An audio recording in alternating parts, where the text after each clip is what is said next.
In today's video, I'm going to teach you the easy way to add tasks in ClickUp. Welcome. If you're new to ClickUp, or you just want a faster, clearer way to get tasks into your workspace, you're in the right place. Tasks are the heartbeat of ClickUp.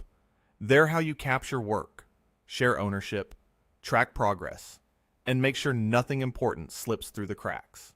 By the end of this walkthrough, you'll be able to create tasks quickly and confidently, set the right details, and keep your team aligned from the start. First, log into your ClickUp workspace. Think of your workspace as the home for all your work. From here, you'll choose the specific area where your task will live. In ClickUp, your work is organized in spaces.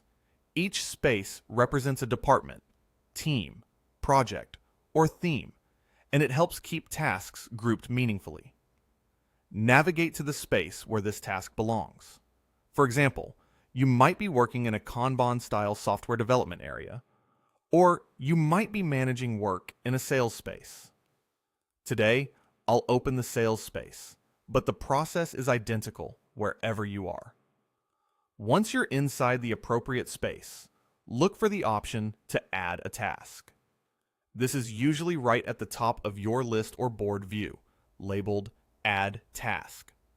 Click it, and a new task field appears so you can give your task a clear, action-oriented title. Keep your title short and specific so it's immediately obvious what needs to get done. For example, instead of a vague label, use a verb-led title that describes the outcome you expect. When you're happy with the title, click Save. That creates the task and drops it into your current view.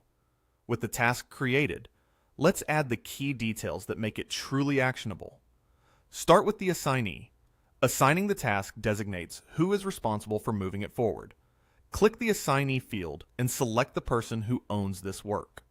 If your team uses a single owner model, choose one primary assignee to keep accountability crystal clear. If collaboration is needed, you can still coordinate in comments, but one owner helps prevent confusion. Next, set the date. Click the date field to choose when this work is due. Adding a due date gives the task a time box, makes scheduling easier, and helps your team prioritize realistically. Pick a date that matches the effort required and any dependencies you might have.